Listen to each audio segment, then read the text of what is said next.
Hello friends, welcome back in my YouTube channel Renu academy. आज की video में हम देखने वाले हैं effect of E invoicing on the GST. GST के ऊपर जो ई इनवॉइसिंग का इफेक्ट है वो क्या कैसे हुआ है वो हम देखने जा रहे हैं।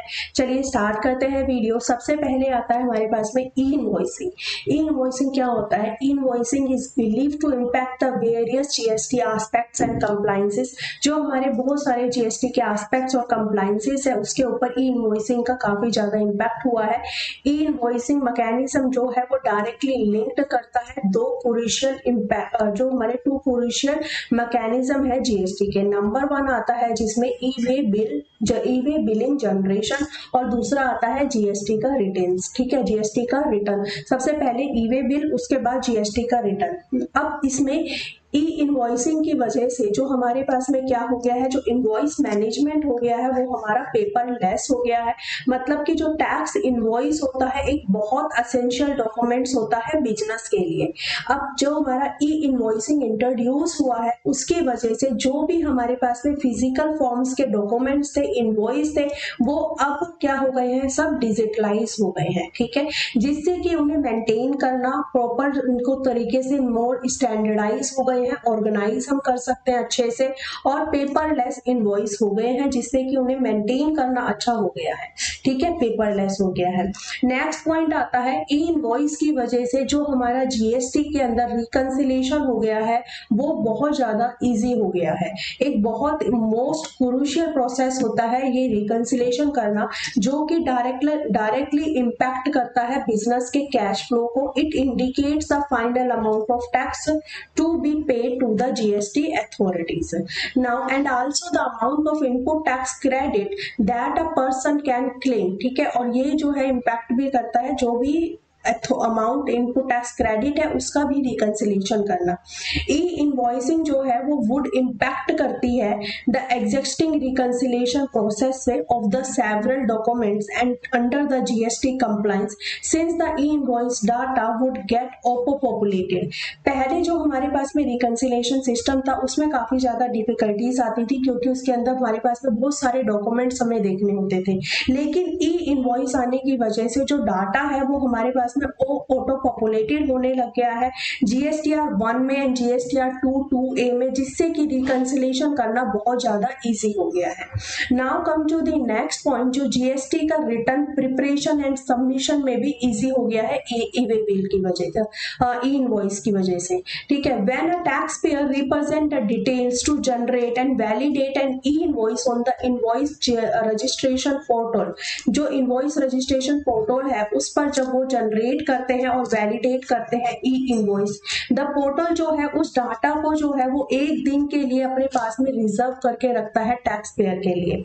अगर उनको कुछ चेंज करना होता है ई इनवॉइस में या फिर कैंसिल करना होता है तो फिर वो उसको कैंसिल कर सकते हैं जीएसटी पोर्टल पर उसका डाटा शेयर करने से पहले। ठीक है, ये जो ई इनवॉइस ऑटो पॉपुलेटेड है ये सप्लायर्स के सेल्स डाटा जीएसटीआर 1 में ऑटो पॉपुलेटेड हो जाता है, और उसके बाद में ये जीएसटीआर 2 जो recipient of the goods and services है उसमें ऑटो पॉपुलेटेड हो जाता है, जिससे कि टैक्स पेयर जो है वो do not have to go the through the manual data entry process. Taxpayers को मैनुअल डाटा एंट्री पे नहीं जाना होता है और उनको इजी होता है जीएसटीआर रिटर्न को प्रिपेयर करना एंड सबमिट करना। ठीक है, now come to the next point, जो हमारे पास में नेक्स्ट पॉइंट आता है वो होता है ITC claim under the GST return. GST return में हम आईटीसी क्लेम जो है वो करना हमारा इजी हो गया है ई इनवॉइसिंग की वजह से। ई इनवॉइसिंग जो है वो डायरेक्टली इम्पैक्ट करता है आईटीसी पर, एज द इनवॉइस डाटा जो होता है वो हमारा ऑटो पॉपुलेटेड हो जाता है GSTR 1 of the supplier and GSTR 2A of the recipient की। ये जो auto population of the invoice data है ये मिनिमाइज करता है डाटा रिकंसिलेशन एरर को, क्योंकि ये सारा ऑटो पॉपुलेटेड हो रहा है, कहीं से मैनुअल एंट्री नहीं है, डायरेक्टली सिस्टम में जा रहा है। इस वजह से जो हमारे पास में रिकंसिलिएशन के टाइम पे जो एरर आते हैं वो मिनिमाइज करता है, जिससे कि आईटीसी क्लेम को प्रोसेस करने में काफी ज्यादा स्पीडी होता है, मतलब कि हम जल्दी से आईटीसी क्लेम को प्रोसेस कर सकते हैं। Proper sales and purchase invoice data जो होता है help in increasing the input of the tax credit amount. ठीक है, टैक्स क्रेडिट अमाउंट का जो इनपुट होता है उसको इंक्रीज करने में जो है वो हेल्प करता है, अगर हमारा सेल्स और परचेज का जो डाटा है वो प्रॉपरली एंटर है तो। ठीक है, now come to the next point जो आता है जीएसटी का refunds. E invoicing applies to the export invoice. E invoicing जो है वो एक्सपोर्ट इनवॉइस पर भी अप्लाई होता है, जिससे कि जो बिजनेस है वो intends to claim any GST refunds. अगर बिजनेस कोई भी जीएसटी रिफंड्स क्लेम करना चाहता है, जिसमें कि आईटीसी क्लेम हो गया, RCM reverse charge mechanism, exports हो गया and so forth, would be impacted by e invoicing due to the auto population of the returns. क्योंकि ई इनवॉइस की वजह से हमारे पास में सारा डाटा ऑटो पॉपुलेट हो रहा है, उससे कि रिटर्न भी इजी हो जाता है और रिफंड करने में भी हमारे लिए इजी रहता है। ठीक है, उसके बाद आता है next point, the reverse charge mechanism RCM. One of the many advantages of e-invoicing in the post-COVID world is expected to affect the reverse charge mechanism under the GST. Since the reverse charge mechanism invoice applies to generate, जो invoice जो हमारा RCM है वो involve करता है apply to generate the e-invoice को generate करने में। Next point आता है the RCM's recipient, जो RCM's recipient होते हैं will be liable to create the e-invoices for their inward supplies and they can be represented while claiming the ITC claim करने के टाइम पर वो उसको रिप्रेजेंट कर सकते हैं। ठीक है, नाउ कम टू दी जो हमारा नेक्स्ट पॉइंट होता है इसका e-way bill. Next point is the e-way bills. This means a specific aspect of the e-way bills form would be the pre-populated while generating the e-way bills that links the tax invoice details and e-way bills.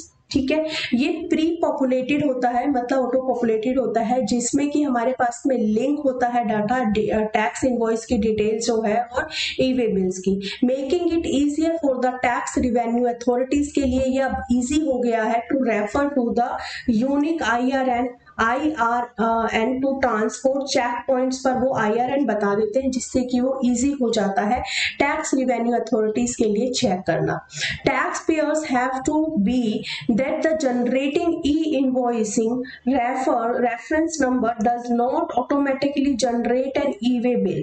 The taxpayers would still be obliged to present other details. उनको सारी other details भी provide करनी पड़ती है जब e-way bills बनाते हैं, जैसे कि ट्रांसपोर्ट का रूट क्या है, व्हीकल का रजिस्ट्रेशन नंबर क्या है, ये सारी डिटेल ई-वे बिल्स बनाते टाइम पर हमें एंटर करनी होती है। नेक्स्ट पॉइंट आता है जीएसटी ऑडिट। जीएसटी ऑडिट के अंदर क्या होता है, ये कैसे हेल्प करता है।